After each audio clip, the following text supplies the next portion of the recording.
Longtime fans of our channel know that we're not just fans of the movies and the animated series, but of all Star Wars media, including the comics and all the video games that have come out over the years. The latter, especially, have given us amazing insight into the different philosophies and ideologies present in the Star Wars universe.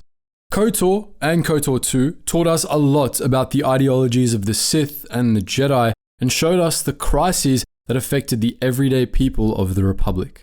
The Force Unleashed showed us how the Alliance to restore the Republic was formed and the lengths Vader was willing to go to dethrone Palpatine.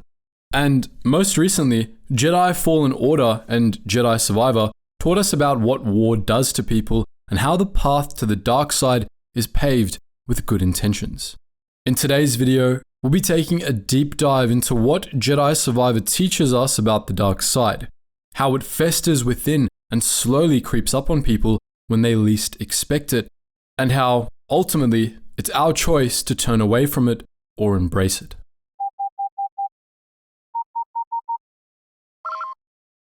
Attention, Sergeant on deck! But before we get into how Jedi Survivor, and to an extent its predecessor Jedi Fallen Order, handle the concept of falling to the dark side, it's important to cover what the dark side actually is. In the past, we've gone over the concept of the Force and the dark side multiple times. There's a general misconception that the light side and dark side are counterparts to one another, two sides of the same coin. However, that isn't true. The Force and the light side are synonymous, both concepts encompassing the flow of energy that permeates and connects every being. The Force in its natural state stands for balance of life, and the concept of the will of the Force refers to the universe's desire to support life and living creatures. The Force seeks to strengthen the connections between living beings, and through that strength, create a stronger network that will survive the trials and tribulations of existence. The dark side, on the other hand, is not a natural aspect of the Force, the same way we would say negative thoughts and emotions are part of human nature. Instead, the dark side was a perversion of the Force, a corrupting energy that insipidly sought to spread its influence through the galaxy. Where the Force sought to strengthen the connections between living creatures, the dark side encouraged its users to exploit them, taking from and using others for their own benefit. Often, the dark side is described as a corrupting power, a shadowy voice that whispers into your ear, promising it can help you when nothing else can. In this sense, the dark side actively preys on the vulnerable, offering help when its victim feels it has no other option. Powerful emotions like fear, anger, and hate open the door for it to slip inside and begin corrupting its host, and once it's taken root inside a person, the corruption only spreads. A small content warning here for substance abuse metaphors. If you want to skip this section, skip ahead to the next chapter. As a disclaimer, we aren't experts on this topic, and this metaphor is intended to explain the addictive nature of the dark side, not to shame anyone for struggling with addiction. A good way of describing what dark side corruption is like is through the metaphor of substance abuse. In the beginning, someone might use substances because they think it's harmless or won't affect them. Sometimes they might be driven to them due to circumstances. Whatever the case is, the more they consume, the harder it is to stop, and it begins taking a toll on them mentally and physically. In that sense, the dark side isn't that different. Once a Force user begins dipping into that corrupted well of energy, it becomes harder and harder to say no. The dark side takes hold of its victim, and the more it's used, the more the victim is made to believe they're in control. At the same time, the dark side corrodes their very life force, killing off and degrading the very tissue of the body they live in. The dark side's truest trap is that it portrays itself as a tool to be used, but in truth, those who draw on it are pawns it uses for its own nefarious purposes. By its nature as an insipid, corrupting force, the dark side didn't seduce its users in one specific way. Rather, how one might fall to the dark side depended on their personality, their personal history, their training, and the situation they found themselves in. Even with this individualized approach, we can map out some broader categories of the many ways people fell. To begin with, many great Jedi throughout the Order's history were seduced by the dark side with promises of power and recognition. Some, like Frieda and Nad, felt limited by the Order and fell to the dark side because of their pride. Others, like Ulic Keldroma, fell when, in their arrogance, they believed they could walk the path of the dark side and remain uncorrupted by its influence. Others still, like the Inquisitors, were directly poisoned by a dark side user, the corrupting force channeled through their physical body until they broke. The Inquisitorius suffered a similar fate, tortured until their minds snapped, and all that was left was pain, and the desire to inflict pain upon others. And of course, there was always those who had been rotten to the core from the beginning, and the dark side presented itself as just another tool to be used while they achieved greatness. In short, for some, the dark side was seen as a tool they actively and consciously reached for, thinking they were either beyond its corrupting nature or that they were stronger than it. Others subconsciously reached for it when driven to the edge by powerful emotions like fear, pain, or hatred. Jedi Survivor's predecessor, Jedi Fallen Order, already does an excellent job of depicting this final type of fall. Throughout the game, the player is shown the history of the Inquisitorius by slowly learning of Jedi Master Cere Junda's past. During Order 66, she, her Padawan, and several other students were able to survive the initial purge, managing to go into hiding while the Empire's forces hunted them. When Imperial troops began closing in on them, Cere instructed her Padawan, Trilla, to remain with the other students while she ran out to serve as a decoy. However, both groups were discovered and captured by the Empire. When Cere was brought to the Inquisitorius' chambers, she was informed the students she had abandoned had been slain before they tortured her severely, hoping to break her. Eventually, everything became too much, and she was overwhelmed by rage. As Cere recounts, in the moments that followed, she lost control and killed everyone in the torture facility before making her escape. To do so, she channeled the dark side, fueled by her pain, her sorrow, and her fury at what had been done. Now, we here at Geetsly are firmly of the opinion that the best kind of Imperial is a dead Imperial, and this holds doubly true for those in the torture and interrogation trade. However, we can't underestimate how traumatic this experience was for Cere. Not only was she under extreme psychological and physical duress, but in the aftermath, she had to make peace with the fact that she had given in to her anger and allowed the dark side in, the one thing Jedi have always sworn to defend against. In the aftermath of this incident, Cere cut herself off from the Force, too ashamed to call herself a Jedi. Despite her shame, she still took up the fight against the Empire, running various supply and sabotage missions to help the Resistance. Throughout the game, Cere and the player are made to confront the reality of her past, especially when encountering her former Padawan, Trilla, who had become an Inquisitor. By confronting her past, Cere slowly begins to make peace with it, accepting her mistake and letting it go. As she learns to forgive herself, as her Padawan forgives her, she once more feels the Force flowing through her, and she once more takes up the mantle of a Jedi. At its core, Jedi Fallen Order is a tale of self-forgiveness, of making peace with the past and learning to let it go. This is, naturally, an invaluable lesson for a Jedi, and the audience is fully on Cere's side as she goes from self-loathing exile to resolute Jedi Master. With the debut of the second game, we learn she has devoted her life to rebuilding the Jedi archives, which brings her character full circle. On the opposite side of the spectrum, we have Trilla, Cere's former Padawan. When Cere ran that fateful day, leaving Trilla and the other students to be attacked, Trilla broke. Tortured severely, she began to blame Cere for abandoning her to die, and that hatred fueled her as an Inquisitor. However, as she confronts Cere throughout the game, she begins to realize Cere hadn't fully abandoned her. By the end of the game, she very clearly makes a choice to return to the light, although that choice is cut short. Both their stories are an excellent depiction of a Jedi who fell to the dark side under extreme duress.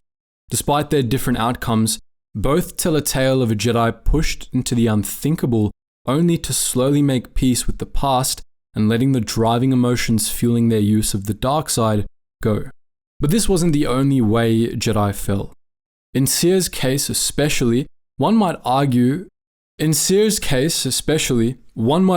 this was one of the best case scenarios. She was a Jedi who had succumbed to the dark side and immediately regretted her decision once she was able to separate herself from the situation. Under normal circumstances, A Jedi like that might seek out the help of their peers and redeem themselves much more easily. A Jedi who firmly believed in the light and only faltered under great duress would likely feel shame, but once the moment passed, they would be able to recognize their actions for what it was. At least, if the dark side didn't poison their minds into making excuses and refusing to take accountability.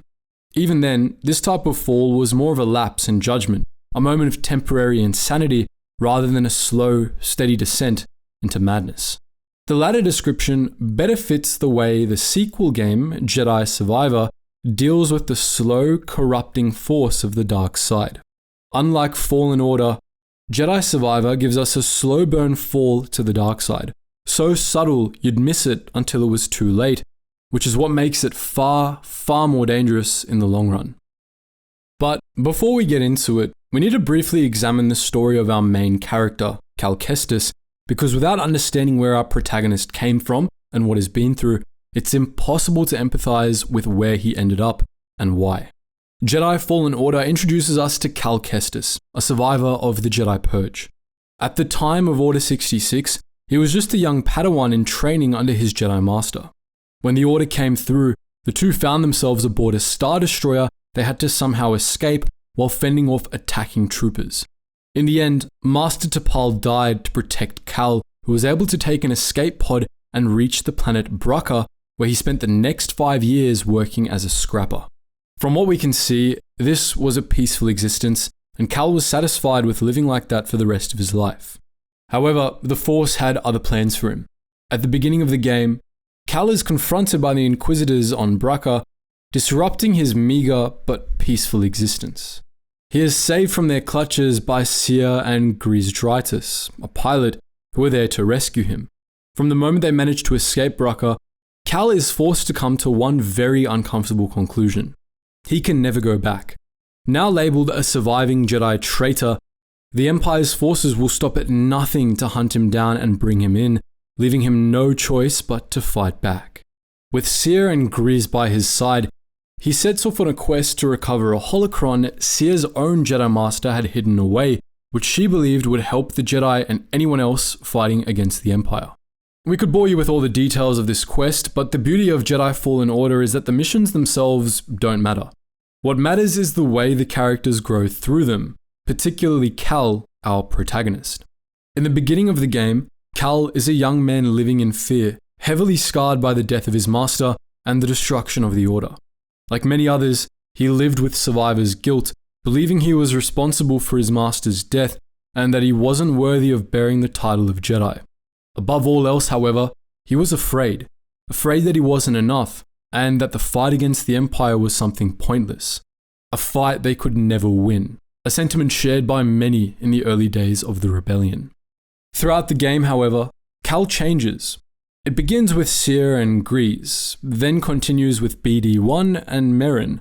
He finally has a crew around him who know him for who he is, accept him, and support him. With his newfound family surrounding him, Cal doesn't feel alone for the first time since his master died. For the first time since that fateful day, he has a purpose. His growth shines through in his demeanor during the missions and reflects in his strength. The in-game mechanic for Cal acquiring new skills involves Cal remembering back to his training and unlocking memories he had long suppressed. While this is incredibly immersive from a mechanical point of view, it's even better as a storytelling aspect. What it represents is Cal finally letting himself remember his training without focusing on the traumatic way it ended. As Cal allows himself to remember, he can begin tasting the pain of loss without becoming consumed by it. Gradually, this allows him to make his peace with what happened and, in the end, overcome the guilt. Like Seer, Cal learns to forgive himself and move forward. Through growth and perseverance, he earns himself the title of Jedi Knight and truly embraces his role as a Jedi, fighting against the oppression of the Empire. And Jedi Fallen Order gives us a lot of that. Particularly on Kashyyyk, we're exposed to the horrors of the Empire's rule, which motivates Cal to devote himself to its destruction. On Kashyyyk, we're also introduced to Saw Gerrera, who leads an early insurgent cell fighting back against the Empire.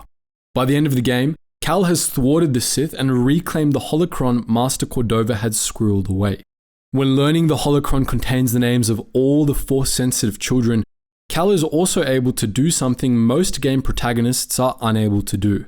He rejects the role of protagonist. Rather than blindly believing he could find and train these children, Cal wisely realizes that if he undertook this endeavor, it would most likely lead to the deaths of those children at the hands of the Inquisitors.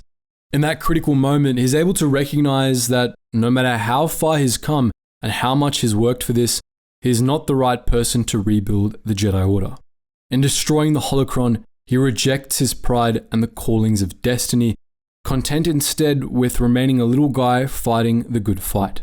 Jedi Fallen Order ends with Cal and the Mantis crew setting off to fight the Empire, bolstered by their success and more determined than ever before to purge the shadow of the Empire from the galaxy. As much as this hopeful, powerful ending leaves us on a good note, however, the sequel comes in strong to punish us and Cal. Because forgiveness is a powerful lesson, but it's simply not enough to protect you from the siren call of the dark side, and no game displays that better than Jedi Survivor. In Jedi Fallen Order, falling to the dark side was only seen in flashbacks, something the characters overcame and made peace with. Jedi Survivor, on the other hand, gives us a first-hand account of how someone can fall to the dark side, not in the spur of the moment, but over a longer stretch of time. And, like most things in life, the reason our protagonist falls isn't just one single thing or one isolated event, but a complex network of reasons that, together over time, have dragged him down until he's scraping rock bottom and has nowhere lower to fall. To no one's surprise, the first reason for this is the corrupting influence of war. Over the years, we've explored the corrupting power of war on the Jedi Order multiple times. It's a theme Star Wars chooses to revisit time and time again, and for good reason. Even when the cause is just in the war, justified, Jedi can't help but be worn down by the brutality of war. There have been multiple instances of this throughout galactic history. One of the most notable was the Mandalorian Wars and the subsequent Jedi Civil War. Forced to endure a brutal, bloody conflict, the Jedi under Revan experienced so much death and loss that, by the end of the Mandalorian Wars, many fell to the dark side, including Revan himself, at whose command they began a war against the Republic and the Jedi Order in the Jedi Civil War. Of these fallen Jedi, almost all of them had taken to the battlefield to stop the Mandalorians' rampage through the Outer Rim. They took to war to protect the galaxy, but by its nature, war is a violent, brutal thing, and that chipped away at their humanity until, in its absence, the dark side slithered in to fill the void. Similarly, during the 1,000-year chaos of the New Sith Wars, Jedi fell to the dark side right and left. That's part of what made that particular war against the Sith so painful for the Jedi. They weren't just fighting 1,000 different groups of Sith, but their own brothers and sisters who were being dragged down into corruption. Finally, a more recent example would be the Clone Wars. While one could argue only a small number of Jedi fell to the dark side during the Clone Wars, there's no doubt that over the course of the brutal war, the Jedi lost sight of what they were fighting for. The Order may not have collectively fallen to the dark side, but they had firmly veered off the right path and were headed to destruction. It's in a similar climate of war that Cal finds himself in at the beginning of Jedi Survivor, a brutal war of rebellion against a totalitarian state which crushes every sign of resistance and opposition under an iron heel soaked in blood. Jedi Survivor opens in the heart of Imperial Coruscant, where Cal and his team are running a mission on behalf of Saw Gerrera. As we make our way through Imperial City, the atmosphere is dire. We see firsthand what unchecked Imperial oppression looks like. Endless slums, police brutality, forced curfews, suppression of free speech, propaganda, and a black market thriving on the capture of dissidents and enemies of the state. Caught up in the midst of it all, Cal is not the same. It's been 5 years since the hopeful ending of Jedi Fallen Order, and those years have not been kind to Cal. For 5 years, he's been single-mindedly dedicated to fighting against the Empire's oppression, completing missions across the galaxy from the core to the Outer Rim. Some of those missions have been subterfuge, some infiltration, many sabotage. All of them have been focused on weakening the Empire's war machine and undermining its strength so that when the rebellion truly takes wing, they would have an easier time of it. We've spoken before about the concept of total war against totalitarian states, but what we've rarely talked about is its consequences on the fighters. Cal looks tired. Gone is the optimism and kindness we came to know so well during the first game. The Cal whose eyes we view the world through is tired, bitter, worn down by years of fighting that, in his eyes, have almost done nothing to curb the Empire's dominion over the galaxy. On every mission, he's seen rebels die painful deaths. People executed simply for their association to the rebellion or for perceived dissent. Innocent civilians slaughtered in retaliation, and all for seemingly nothing. The Empire is as strong as ever. Despite the cruel reality of their situation weighing on him, Cal is just as determined as ever to keep on fighting. Even when facing the brutality of rebellion, such as watching his team on Coruscant die at the hands of Imperials, he keeps going. He has to. But at the core of it, that resilience is just another reason for his fall, one masquerading as heroism. You see, what had initially lifted Cal out of the bleak void of trauma had been the rebel cause. When his master was murdered, Cal felt as if he had been cut off from the Jedi permanently, and, by extension, their mission. Left to survive on Bracca, he did the best he could to make a life for himself, but he had no true purpose. That purpose only came when he teamed up with Seer and the rest of his found family. In the beginning, it was to recover a Jedi artifact that could restore the Jedi Order. Later, once he had seen the brutality of Imperial occupation, and after they had completed their quest for the holocron, that purpose was extended to taking down the Empire. With this newfound goal in life, Cal was no longer adrift. He was now a Jedi, fulfilling his duty to the galaxy with the support of the people he loved and trusted. With that context in mind, it's understandable that the more the war went on and the more hopeless the rebellion's goals seemed, the more Cal began to despair. While he never stopped believing in their cause, it was easy to question if any of it mattered. When confronted with his team's lifeless faces, the Imperials winning again and again, with their victory seeming to mean little in the grand scheme of things, anyone would lose heart. In truth, his perseverance in the cause, while admirable, was a way for Cal to cling to his purpose in life. Because if he ever stopped fighting the Empire, he would have no goal once more, and the thought of that terrified him. Fighting the Empire was no longer a calling, but a need, and without it, Cal would unravel. As long as he continued to fight, he could tell himself that he was fulfilling a purpose, that his existence mattered. With each passing year, however, it became harder to tell himself that, and thus, despair crept further and further in. Worse still was the fact he was now doing it alone. A large part of what had given Cal the strength to overcome his trauma and take up the lightsaber had been the group of friends he'd found along the way. His found family of Seer, Grease, BD-1, and Merrin. With them by his side, he had the support needed to make the difficult decisions needed. They'd brought out the best in him and in each other. That sort of support network is important for anyone, but for people fighting a war, it's the difference between sanity and insanity. From the get-go, Cal was already starved for connection. During his time in the Jedi Order, he would have had many friends, from fellow initiates during his younger years to fellow Padawan he trained alongside or fought beside on the Clone Wars battlefield. But above all of them had been his master. To a Padawan, their master is not just a friend, but a guiding force. Someone they can trust to always be there, whether it's for advice, company, or a stern reality check. When Order 66 struck, Cal lost everything. In its aftermath, he was left stranded on a backwater world where he lived in fear for over a decade. And that fear affected every aspect of his life, including his ability to form relationships. Not only had he been betrayed by the clones he'd fought and trained beside, but now he lived in fear of being discovered as a Jedi survivor. After Order 66, Cal undoubtedly felt as if he couldn't open up to anyone, and that left him feeling alone. That's why, when he found himself surrounded by people who knew him for who he was and accepted him, it gave him more strength than anything else. Cal relied on his friends to support him. Together, they could face anything the Empire threw at them. His found family didn't agree. As the game progresses, we learn that between the end of Jedi Fallen Order and the beginning of Jedi Survivor, the gang has broken up and gone their separate ways.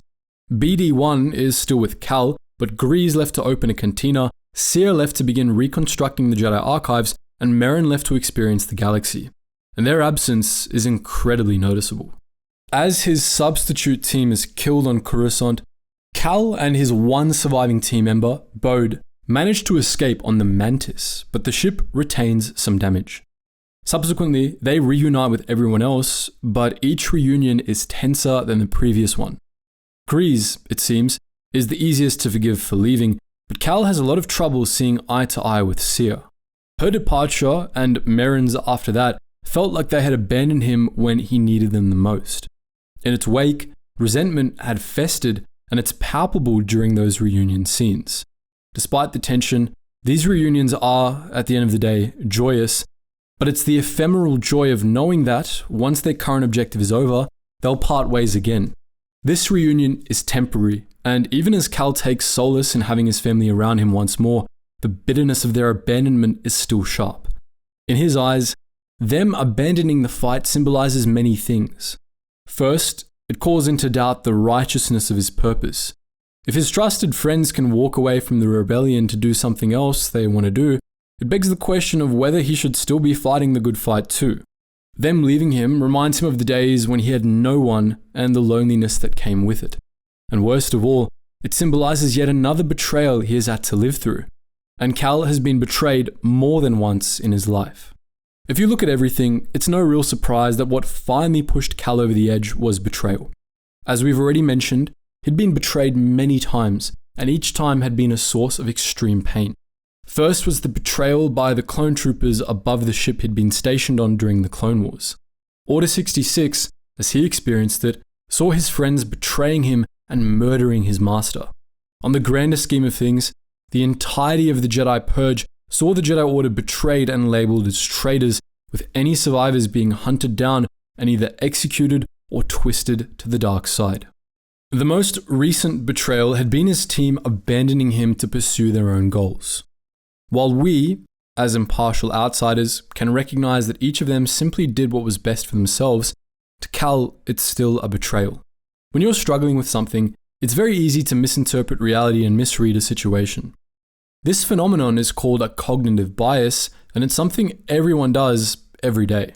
For example, when you get angry at someone because you think they believe something, that's a cognitive bias called mind reading.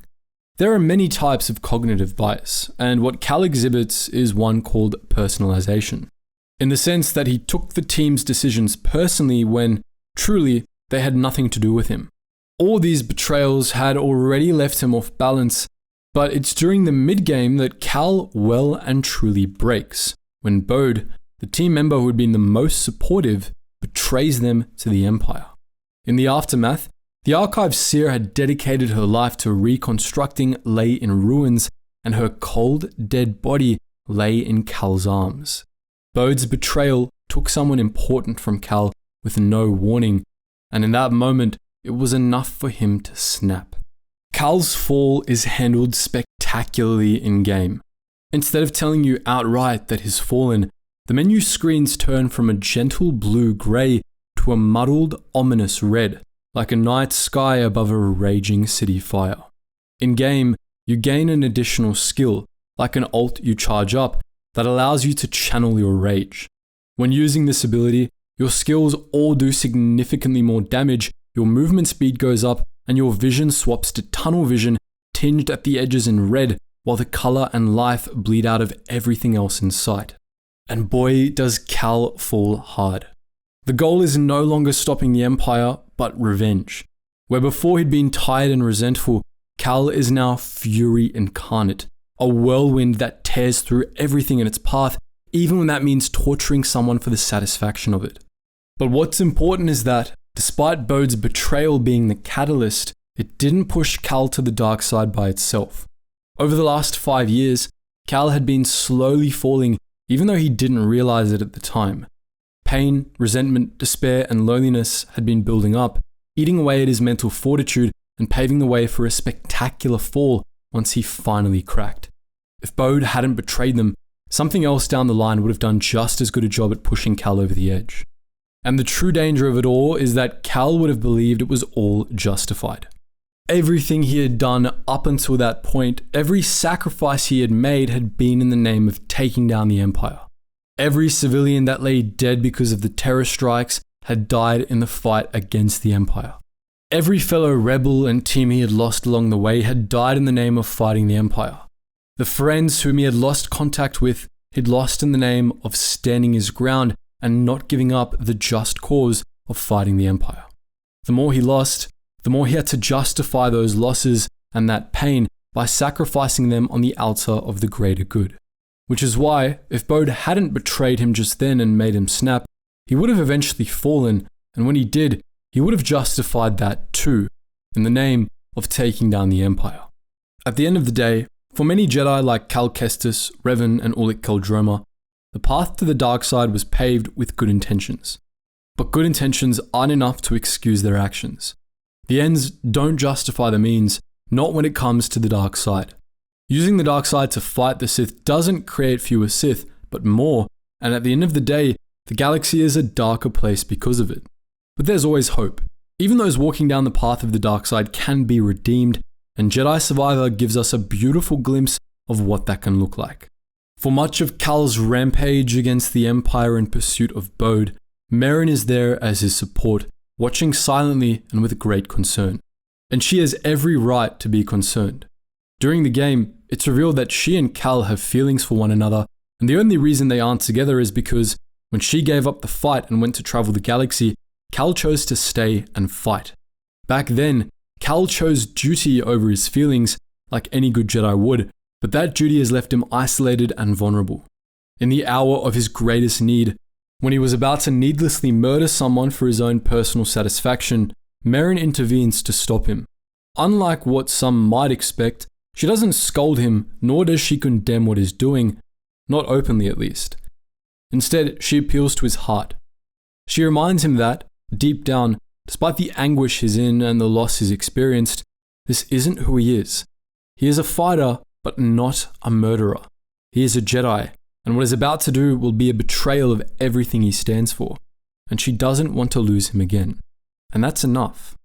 Time and time again, we're shown that finding the strength to turn your back on the dark side isn't impossible. Luke redeemed Darth Vader when no one in the galaxy believed he could do it. Seer redeemed Trilla and Merrin redeemed Cal, and the common denominator in all three cases was unconditional love. Some say there's nothing more powerful than love in the galaxy. While we agree it's an old cliche, it nevertheless rings true. Not romantic love, but the purest form of love, unconditional love. The kind of love that allows you to see someone not just for who they are in the moment, but for their best self, that helps you bring out their full potential.